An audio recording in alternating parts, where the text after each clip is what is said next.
It's good to see everybody here this morning. Good to see Ruth and Sean back with us. Good to see Kathy and Brent back. We've got still a few of our brothers and sisters that's out sick. Be a much prayer for them as we lift them up and pray. Let's take this opportunity to go to prayer right now and lift these up. Lord, Heavenly Father, Lord, once again we come together in your house, Heavenly Father, we worship you, praise you, and glorify your precious name, Heavenly Father, Lord. Lord, you heard the names of your children in your house here today, Heavenly Father, Lord, and in need right now, Heavenly Father, touch of the Master's hand this hour, Heavenly Father, Lord. I take this opportunity to lift them up to you this hour, Heavenly Father, that through your grace and glory and your love for your children, Heavenly Father, Lord, you would touch each and every one who is sick and afflicted, Heavenly Father, Lord. You will lay your healing hand upon them, Heavenly Father, Lord, and let your healing power radiate through their bodies, Heavenly Father, Lord, healing their bodies of the illnesses and afflictions, Heavenly Father, Lord. And Lord, Heavenly Father, Lord, I ask you to be with those, Heavenly Father, lost and misguided souls, Heavenly Father, Lord, that they'll find a way to your cross, Heavenly Father, Lord, and accept you as their personal Savior before it is too late, Heavenly Father, Lord. Lord, we're working on those, Heavenly Father, Lord. We've got ways to go, Heavenly Father, Lord. So we ask you for your strength and guidance and wisdom, Heavenly Father, as we fulfill this duty that you have placed before us as well, Heavenly Father, Lord. I do take this opportunity to lift up our caregivers to you, Heavenly Father, Lord. And I know this is a strenuous job, Heavenly Father, Lord, a very demanding job and a very demanding responsibility, Heavenly Father, Lord. But I pray you find the strength and the guidance of this, Heavenly Father, Lord, knowing that you are in control of all things that you have created, Heavenly Father, Lord. And we give you the praise and all the glory for it, Heavenly Father, Lord. But these things we do ask in your precious name, Heavenly Father, Lord. Amen. Amen.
prepare me to be a sanctuary,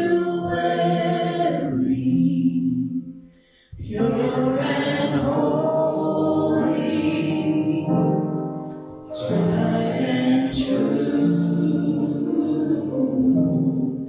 with thanksgiving, I'll be a living sanctuary for you. Lord, prepare me to be a sanctuary,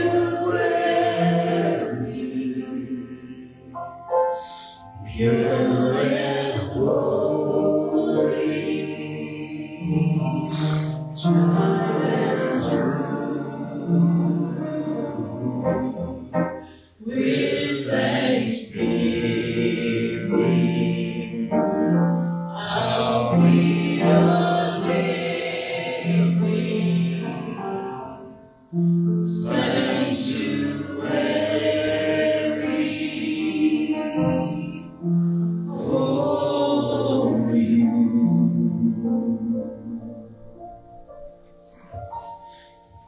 And John spoke in Revelations 5:11-12. Then I looked and I heard the voice of many angels around the throne, the living creatures and the elders, and the number of them was 10,000 times 10,000 and thousands of thousands. I think that's a lot. Ooh, amen. Saying with a loud voice, worthy, worthy is the Lamb who was slain, to receive power and riches and wisdom and strength and honor and glory and blessing. Let's stand together as we sing about that Lamb who is so great. Thank you for this love, Lord. Thank you for the magnificent Lamb. Wash me in your cleansing flow. Now all I know is your forgiveness and grace. Worthy is the Lamb, seated on the throne. Coming down with many crowns, you reign victorious.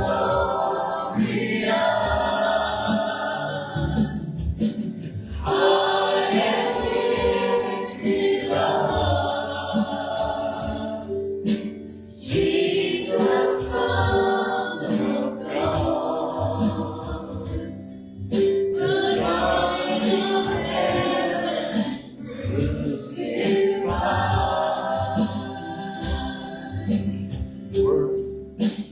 Worthy is the Lamb. Worthy is the Lamb. Thank you for this cross, Lord. Thank you for the price you paid, bearing all my sin and shame. In love you came and gave amazing grace. Thank you for the love, thank you for your love, thank you for the nail-pierced hands. Wash me in your cleansing flow. Now all I know is your forgiveness and grace.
Lord. Happy Lord's Day to everybody.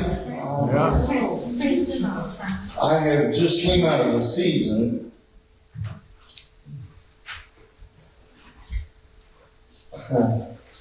where if knowledge were water, I would have drowned. It seemed like God had opened the floodgates, and I went through a season of just the Lord showing me so many things. Sometimes I was like, Lord, slow down. I can't seem to grab it all.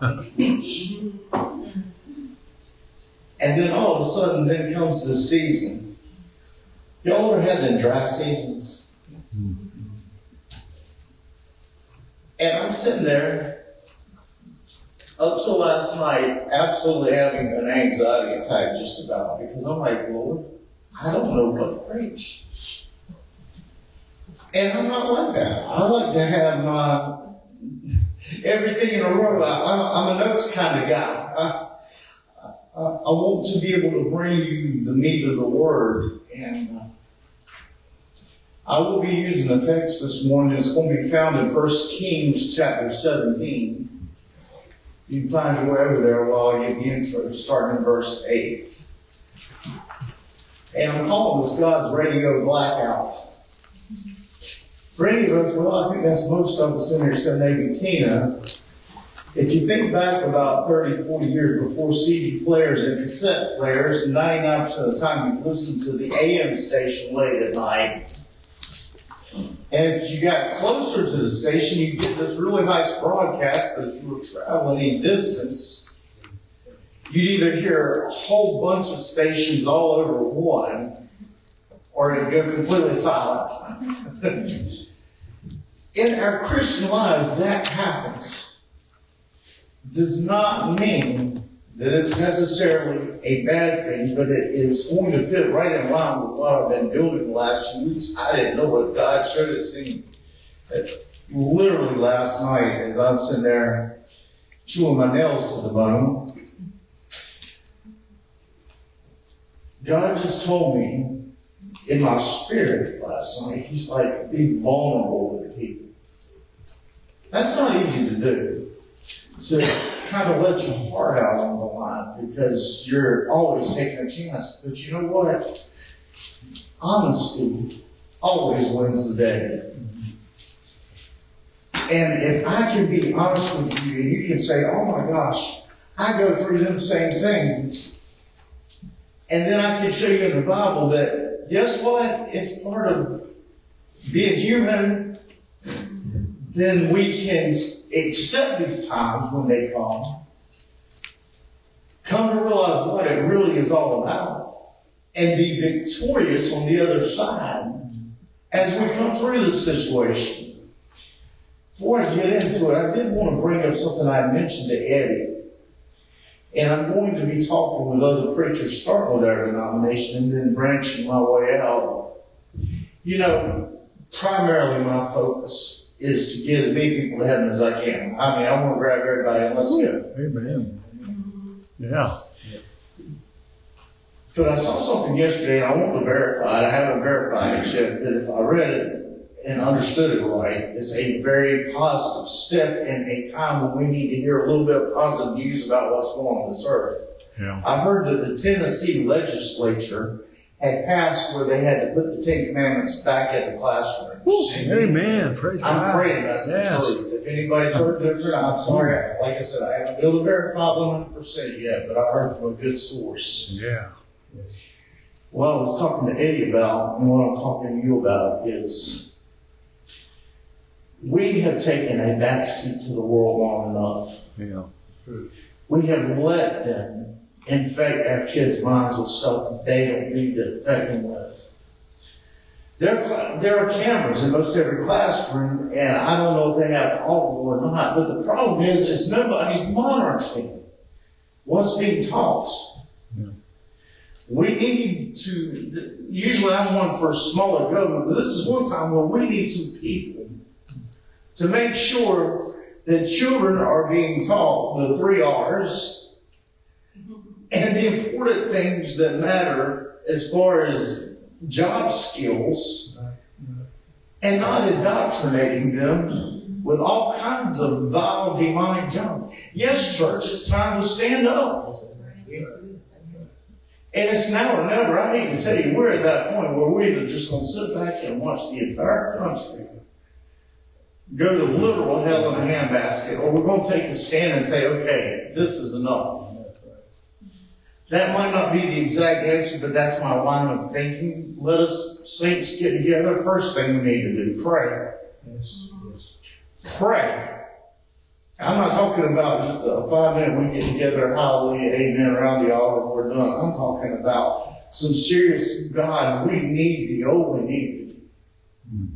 I'm speaking from the heart now. I was telling you all, this has been a really, it's disturbing to me when I find an undercover guy, I think it's James O'Keefe, one of them that goes undercover, and he's talking to a nurse in Seattle who thinks that they should trans a 2-year-old.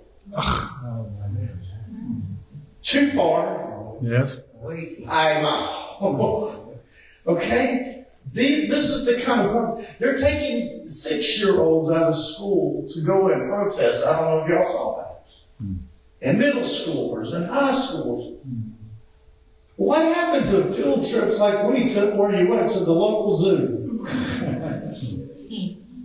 Well, that could be considered a zoo by some. That's not a very safe thing to go to. It's time to push back. God's called an army. That means we're warriors, folks. And too often times, we're sitting back and we're wondering why people are not being attracted to church anymore. It's because we're not exhibiting the power of God. We're acting like we're scared to death of our own shadow. Boy, I know that was coming out. Okay, Lord, have your way. I'm serious. Have your way, Lord. Teach us. Because the hour is at hand. We're going to see it in this text. I want you to think about God's radio blackouts in your life. In times where you felt like you prayed, and it seems like there's nobody home, or God has put you on voicemail. Please call again later. We've all had them moments. But I want you to understand what's really happening. And I said, Lord, what scripture would really emphasize this? And this is what he gave me. And I've taught on this, but I haven't really taught on that. So you're going to get the good dose of it today. Starting in verse 8, 1 Kings chapter 17. Read with me. And the word of the Lord came unto him, saying, Arise, go to Zarephath, which belongs to Zidon, and dwell there. Behold, I have commanded a widow woman there to sustain you. So he arose and went to Zarephath.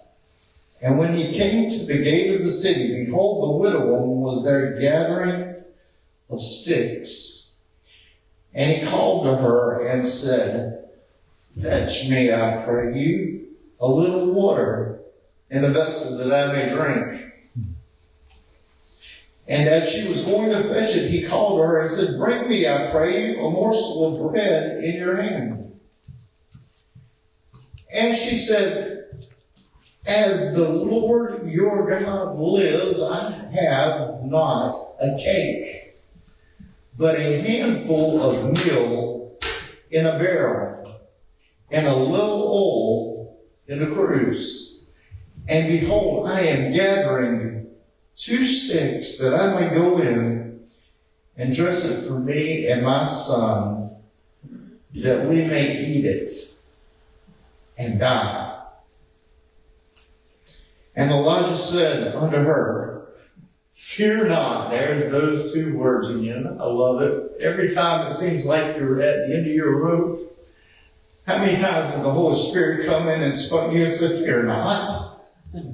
I've got this. You're chewing your knuckles. I was chewing my knuckles frivolously last night, and I knew it. I was getting mad at myself for it.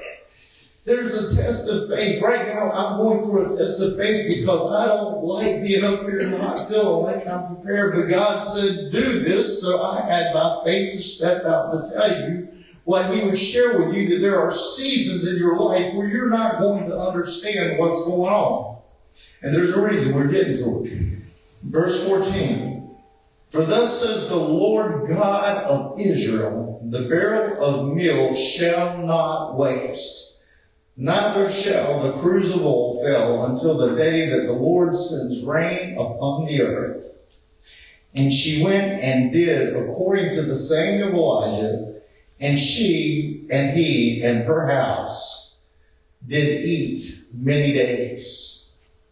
And the barrel of meal wasted not, neither did the cruse of oil fail, according to the word of the Lord, which He spoke by Elijah. Father, I thank You so much that even in our seasons of emptiness, where it seems like we can't seem to find the answers, that You're still always the answer, and that You've never left us. That there are things that are happening that we can't see, but You are fully aware of. That You've made plans, and Your perfect plan will be enacted. Lord, help us to have the attitude of Jesus. Not my will, but Thine. Lord, help us to be courageous in these closing hours of human history as things rapidly roll to the second coming and this new world order that's about to hit the earth. Lord, help us to be strong to lead many to Christ in this closing time. Now, Lord, give me words that You would have me to say, and nothing more and nothing less. And I ask for in Jesus' name. Amen.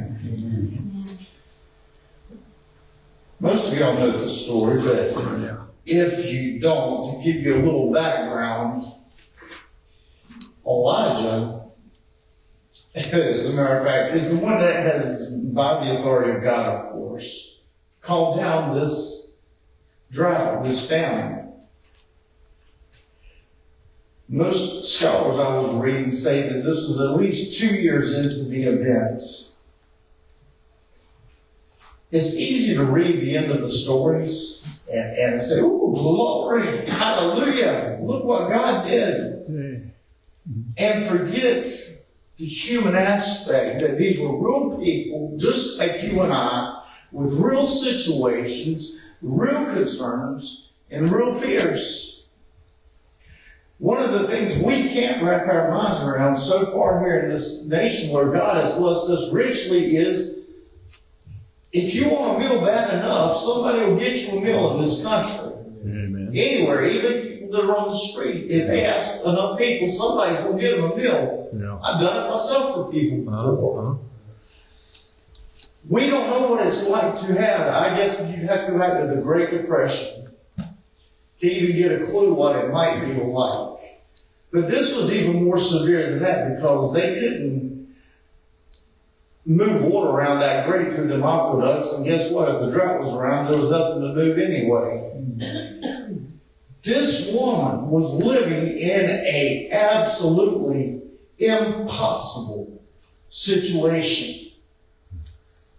There are times you find yourself in what seems like an impossible situation, and God has taken away every safeguard in your life to make you vulnerable, so He can come in and do what you never could. Yeah. One of the things we learned from this text, that he's been sitting there by a brook. He's had it made. He's had,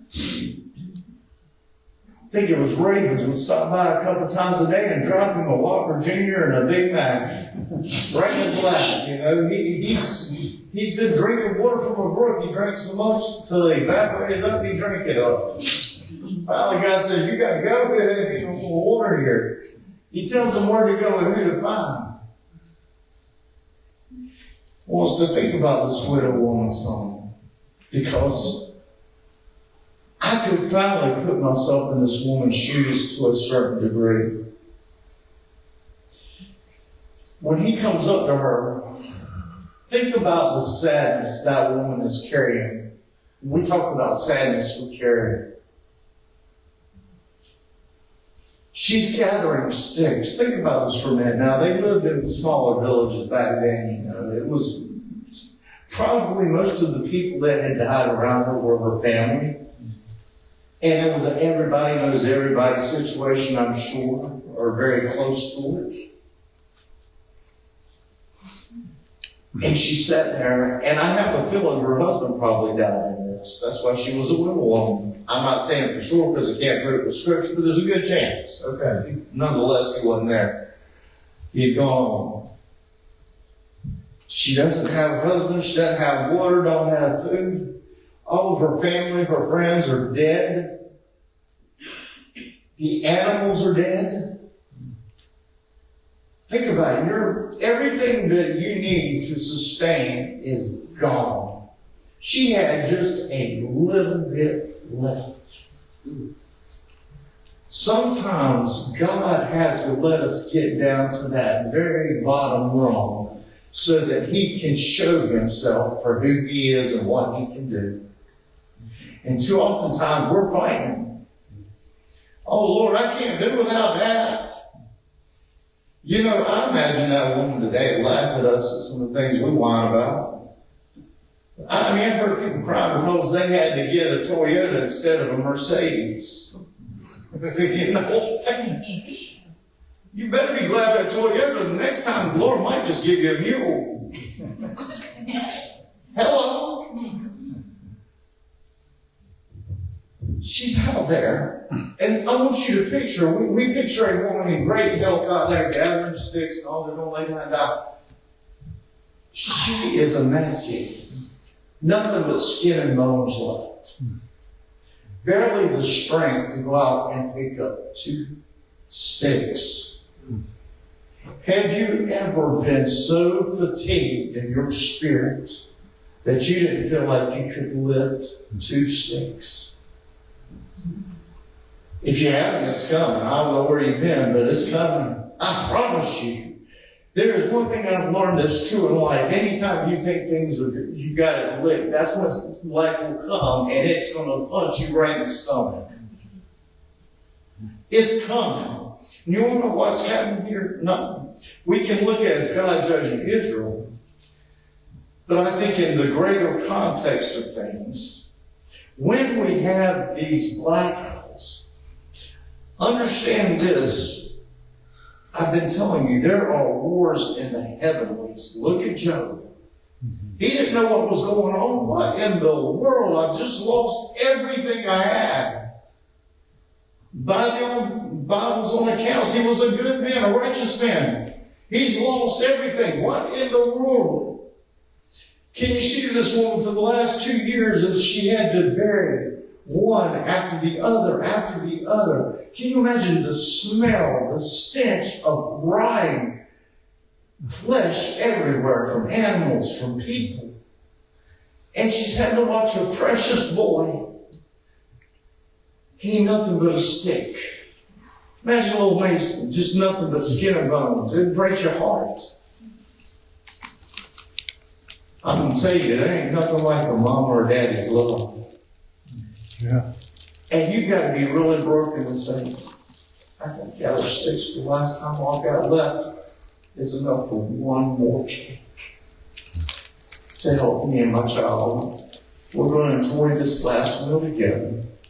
We're going to lay down, and we'll put it in my arms, and we're going to die. The situation is desperate. It's dire. There's times in your life where the situation seems desperate, it seems dire. You feel like that everything within you has been drawn out of you. There's no strength left in you. Little do you know, God is already working all things out. I feel Romans 8:28 coming on. He was working it all out. He already had the whole thing set up. Get this one-on-one meeting, a Jew. She took in Elijah. You say, well, how do I know that? It doesn't say here. Yes, it does. Listen carefully. Verse 12. And she said, as the Lord your God lives. She lived in an area where they believed in the pagan heathen gods, but yet God was drawing her to Him in the middle of what seems like insanity. And I'm here to tell you this morning, you might think your life is full of insanity. In the middle of it, God is only trying to draw you closer to Him. He wants to do something so powerful in you that is supernatural. People are always looking for the supernatural. I'm telling you what, there's nothing in this world currently more supernatural than the Bible you're holding in your life. Think about that for a minute. And then you've got the Holy Spirit living in your heart. You've got the very Spirit of God living in you. You've got His Word to read. Man, I'm so full of the supernatural, I don't know what to do. But I have to hang on because there's still a real devil fighting me.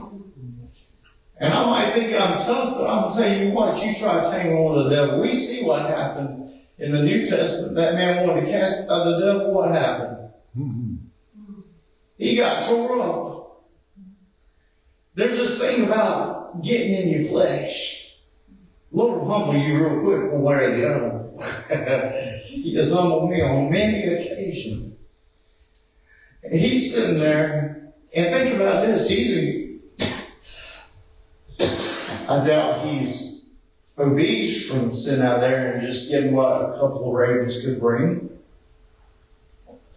But compared to this woman and her child, he was in very good shape. Excuse me.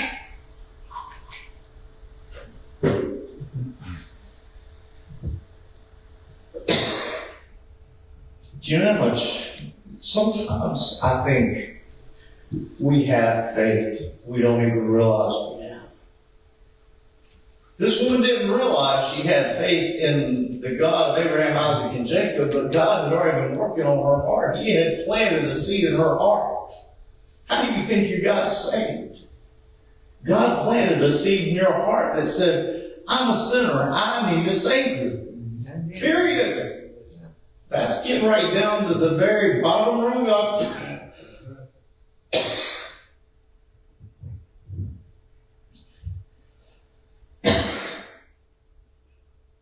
This is interesting. He's a typical preacher here. Verse 13 says, fear not, now go do what I tell you. Give me first. You see what he was letting loose. The Lord showed me this as I was reading this. I'm telling you, sneak how God can open up the scripture to you. The principle of the first fruit was going on right then and there. And I got to thinking of the widow's mite. That little bit of oil and that little bit doesn't seem like much by anybody's standards. But by God's standards, it was all she had. And you see, when God gets you to that place where you are exhausted of your own resources, that's when God's going to step in and do the miraculous. Y'all ain't getting this. Y'all sleep or something. Hello, because I'm telling you what, I'm feeling something on me this morning. Because God has brought us down. He brings me down sometimes so that I can exhaust my own resources so that I have no choice but to be dependent on Him for everything. Amen. Pastor, we're living it. We're living it. Amen. Amen. We ain't sleep. We're living it. Amen. Oh, hallelujah. Wow. But she doesn't. Remember, this is not even yet a converted woman. She's on her way to, but she believes the Lord had shown her, and he just like He showed us, He said she must have noticed that He was a godly man. She didn't understand, but she just did what she was told. There's a lot to be said for doing what you're told. A lot of times, how many of us, had we been that widow woman, would have sat there and put up a big argument or as big ones we could, as weak as she probably was. I'm sorry, but this is all I got left for me and my son. Yeah. We're going to die. You know, surely you look like you're in better health than us. You can walk on down the road. Maybe there's not been a drought next town over. You know. How many times do we pass the buck around? Try to get it somewhere else. But she didn't. She said, okay. Verse 14, for thus says the Lord God of Israel, the barrel of meal shall not waste, neither shall the cruse of oil fail until the day that the Lord sends rain upon the earth. Mm-hmm. The last half of that especially was a promise to her from God. All of it was really, but I like that last part. Because that meant that your temporary pain, your temporary discomfort has an expiration date. Yeah. And your new life with Jesus has a start date. Mm-hmm. Yeah. Man, I can't wait for that day. Y'all know what day I'm thinking about. Uh-huh. I try to keep my feet grounded on the earth just enough to try and help everybody. But I'm going to tell you what, he ain't going to blow that trumpet roll out for me, and I will put springs on the bottom of my feet like Wile E. Coyote if I think I get to heaven a half a second quicker. I'm out of here. Oh! Yeah. I think that's one of the things like in the church. We've lost our joy. Yeah. Joy is not a temporary outlook. That's what we call happy, which has to do with your circumstances, and that can change every 5 minutes. We know it. True joy, the joy of the Lord is my strength. That kind of joy is the eternal joy, knowing that God is one day going to set every wrong right, that He is going to be the just God that is going to do things and set things as they should have been. Amen. Right. And when it's done, it's done. We won't have to grieve or worry about the next tax increase or who's doing what or any of this junk going on down here. Mm-hmm.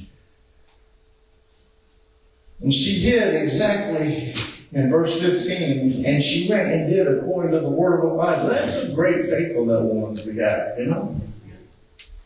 She just gave away everything she had.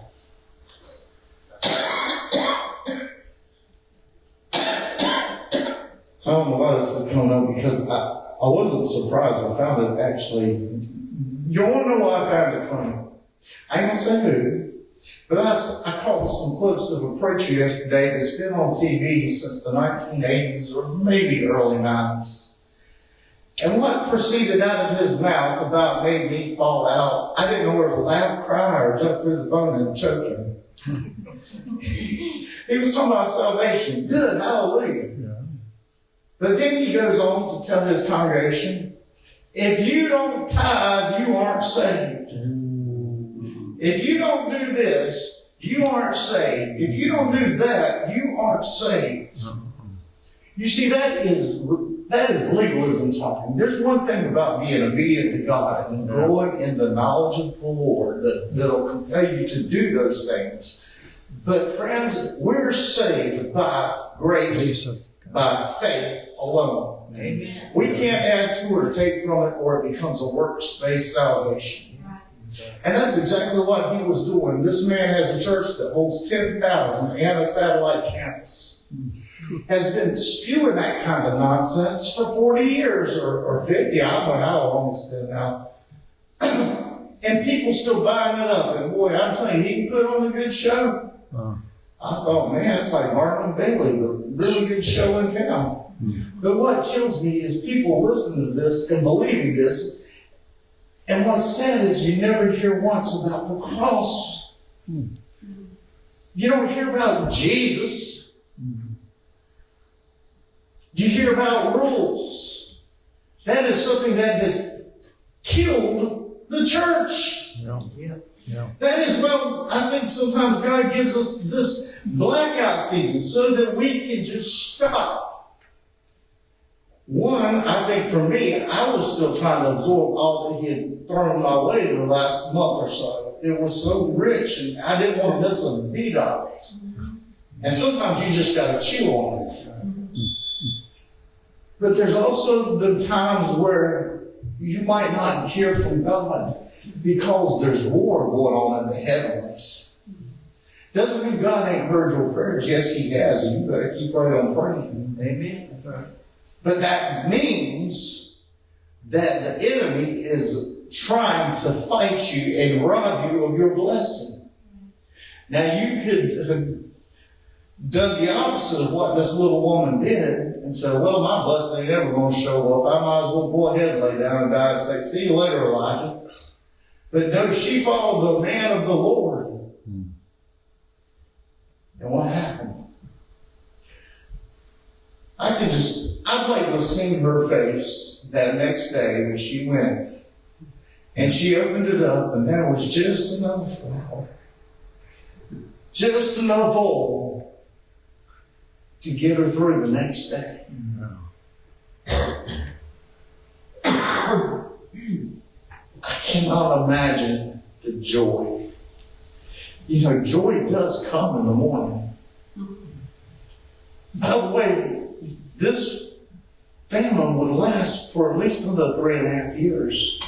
But her and her family were insulated because of her faithfulness. You say it was faithful to Elijah. No, she was faithful to the word of God, which was spoken through Elijah. But there's something to be said for faithfulness to God. I can just see her wonderment and then her joy. But here's our modern thinking. Here's where we've gotten messed up.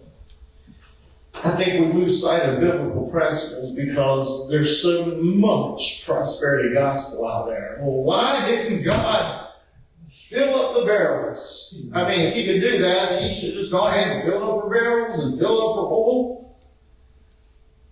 Jesus said, give us this day our daily bread. It ain't gonna smell. It'll be good for nobody. Look what He did with the manna. Only one day did He allow it to collect for 2 days. That was because Sabbath was the next day. You see, God gives you exactly what you need, when you need it, and how much you need it. Amen. You say, well, why ain't God giving me more? Well, are you giving Him back what He already gave you? Too many people want to take the blessings of God, hide them away, and stick them away from sight, and out of sight, out of mind. You never even stop to say thank you. Yeah. How many of you, when you pray, are saying, thank you, Lord? That should be your opening statement. Thank you, Jesus, for the blood of life. Thank you, Jesus. I mean, glory to His name. We need to enter His gates with thanksgiving in our hearts and enter His courts with praise. Church should be alive and vibrant because we love God. And we're grateful. To God be the glory. Great things He has done. Man, I can tell you so many times I was at my end. And right when I got to the end, guess who stood there? That was Jesus. And He showed me grace. He still shows me grace. He still shows me mercy. I don't deserve it. Neither do you. But He shows it to us. So why can't we love Him back in like manner? And yes, it's time for the church to get up off her proverbial pew. And I'm talking about everybody. That's why I'm talking about. We're going to start talking. I'm going to talk to Brian tomorrow at the food bank. I'm going to get as many pastors as I can to get on board. We need to get active. Yes, for business. You say, well, if they get political, no, that's called trying to keep these kids from getting absolutely sentenced to a lifetime of God knows what? Confusion, heartache, destruction, mutilation, all these things that hurt them because some quack and telling a 6-year-old that they're not in the right body. I'm not mad at the ones that are going through it. I'm mad at the knuckleheads that were allowed to teach it to them. Amen. There's going to be blackouts in your life where it feels like God is not hearing or saying.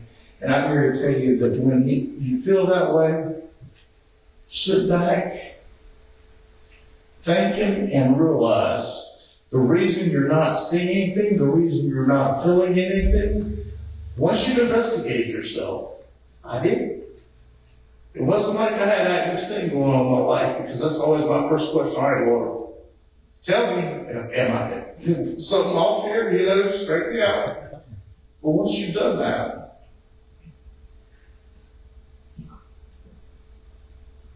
there's a fight. I can't see it, but I can feel it. And you know what? If I'm on the Lord's side and the Lord's on my side, there ain't a devil in hell that can bother me. Amen. He ain't going to win. He might get on my nerves, and he does. Routinely. But he don't win. Because this battle has been won. It was won the day Jesus cried, "It is finished," from the cross. It was won the day I fell on my knees and said, "Lord, I'm a sinner. I need a Savior." And not only did He save me, but boy, He put the Holy Ghost in me. He says, "You got something to fight with." And you don't have to do it on your own accord. It's by me. Yeah. If you're going through those blackouts right now in your life, where it just seems like a radio silence, whatever you want to call it, step back. And as I've been saying last year, see the salvation of the Lord. Stand still. Just rest in it. I have to sometimes. I'm no less human than you guys are. I fight my battles too. One thing I have learned through life, God has perfect time. God has perfect ways. Yeah. And as long as I'm just letting Him take the driver's wheel, it might look like the crazy way around, but actually, it's the straight and narrow. It's me. It's the crazy way around, because I'd be going a totally different direction if I was in the driver's seat. I know, because I've done it. And so do you. You end up out in the middle of nowhere, like, what in the world? Have you ever done that? Been driving somewhere and you get off in La La Land in your mind, and all of a sudden you're looking around like, where am I at? Yeah. I miss that.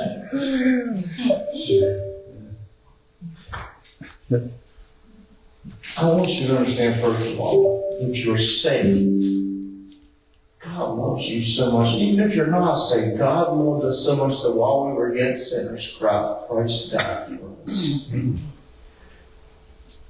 No organization can save you. No person can save you save Jesus Christ and His blood. No other fountain, no. Nothing but the blood of Jesus.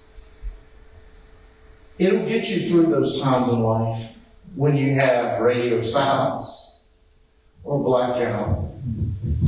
It'll allow you to even laugh at yourself singing in the shower or something like that when you feel like your heart's broken in a million pieces.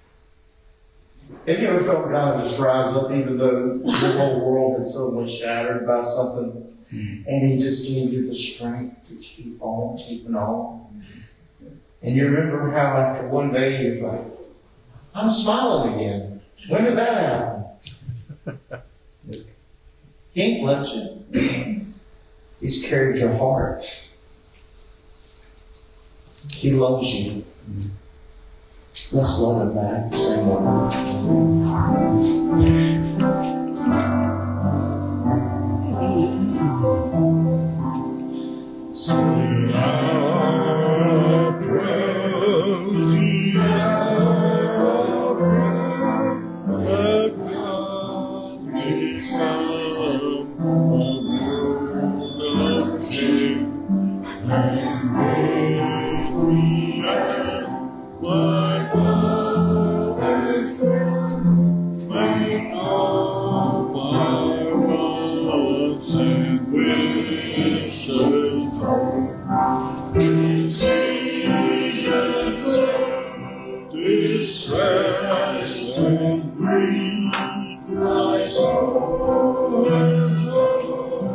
take the wheel, and always stay the tender snare, my life turns sweet hour of prayer.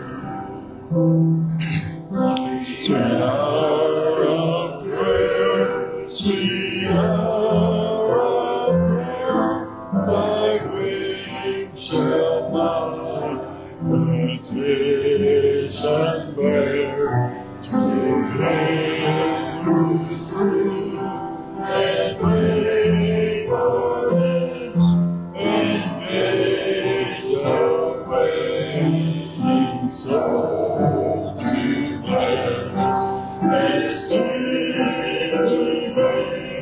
sweet seekers rest, the endless earth, and trust is rest. I'll cast on him my everything, and wait for thee, sweet hour of prayer. We take this opportunity to lift that brother up to you this hour, Heavenly Father, Lord. That through your grace and glory, everybody to heal in his body, Heavenly Father, Lord. God, and that by giving her comfort in her heart and mind, Heavenly Father, Lord. Lord, we ask your blessings here upon her, Heavenly Father, Lord. And let her leave your house today, Heavenly Father, without the burden she brought into the church, Heavenly Father, Lord. And give her comfort, Heavenly Father, Lord, knowing that you're in control of all things that's weighing heavy on her heart and mind, Heavenly Father, Lord. We give you praise and glory for this, Heavenly Father, Lord, opportunity to be in your house today, Heavenly Father, Lord. We do love you, Heavenly Father, Lord, and we faithfully trust you, Heavenly Father, Lord, to meet our needs, Heavenly Father, Lord. This thing we ask in your precious name. Amen. Amen. Mine's already finished, and now it's finish the job. Yeah. You know, Sister Kathy's been through a lot right now, her and Brent both. I mean, they've been through the ups and downs, and together they have come close to what it would be like when the caregiver gets down. What happened to that? It was a pretty close call. We had a close call this past Monday with her. Back in the hospital, we thought she was going to have surgery. God's grace, He intervened in that, and she was able to send back home. But she's got an issue with her heart right now with a valve that's got to be addressed. So we're going to pray for her and lift her up and anoint her this hour, and pray that God do His native healing. Amen. Sister Kathy, we love you. We're going to take care of you, and we're going to put you in God's hands.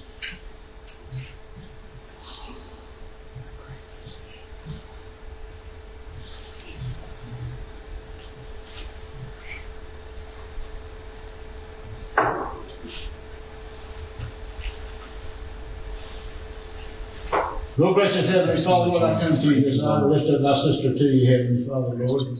Lord, she has a valve that's not working like it's supposed to, Heavenly Father, Lord, causing her great pain and suffering, Heavenly Father, Lord. And great concern as well, Heavenly Father, Lord. We take this opportunity to lift her up to you this hour, Heavenly Father, asking that your healing power be a medicine to her body, Heavenly Father, Lord. That you will replace that valve, Heavenly Father, Lord. And we heard that surgery is on the horizon for this to replace this valve, Heavenly Father, Lord. We pray, Heavenly Father, that you'll touch this valve and heal it, Heavenly Father, Lord. So you don't have to have the surgery, Heavenly Father, Lord, through your grace and glory, Heavenly Father, Lord. And Lord, Heavenly Father, we know, Heavenly Father, you're in control of all things, Heavenly Father. We find comfort in that. But Heavenly Father, we know that, Heavenly Father, that whatever we're going through right now, Heavenly Father, is not impossible for you, Heavenly Father, Lord. And we know you said you're going to meet our needs, Heavenly Father, Lord. There's a need right now, Heavenly Father, Lord, it needs to be addressed. It needs to be satisfied and met, Heavenly Father, Lord, through your grace and glory. So we ask you, Heavenly Father, Lord, to touch our sister this hour, Heavenly Father, Lord. Comfort our heart and mind, Heavenly Father, Lord, knowing that you're in control of this situation, Heavenly Father, Lord. You already formulated a plan, Heavenly Father, for the healing, Heavenly Father, Lord. We thank you for that, Heavenly Father, Lord. And Lord, I ask you to be with Brand, Heavenly Father, Lord, as she goes through this with her, Heavenly Father, Lord. And together, Heavenly Father, Lord, in your grace and glory, Heavenly Father, that we'll get through it, Heavenly Father, Lord. But Heavenly Father, whatever you got planned, Heavenly Father, we know it's the best. But we let you know, Heavenly Father, this is the course that we would like to have, Heavenly Father, Lord. That your healing hand will touch this Bible, Heavenly Father, Lord, and through your grace and glory, it will be working like it's supposed to, Heavenly Father, Lord. But these things we ask in your holy and precious name, Heavenly Father, Lord. Amen. Amen. Amen.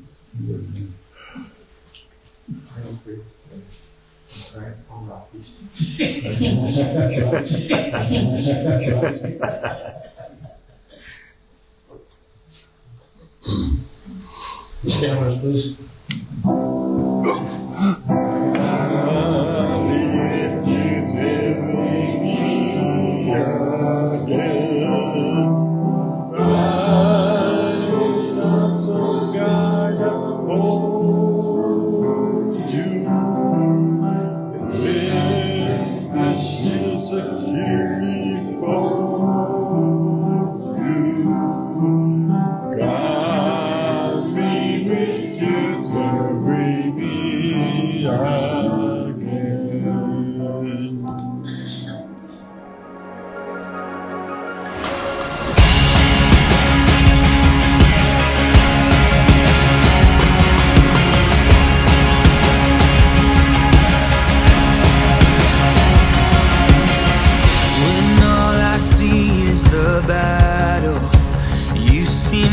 Victory.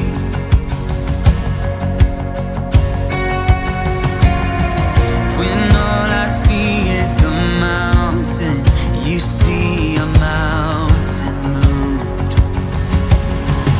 And as I walk through the shadow, your love surrounds me.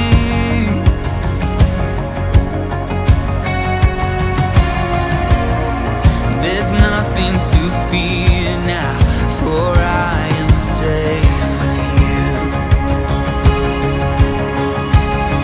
So when I'll fight on my knees, with my head lifted high. Oh,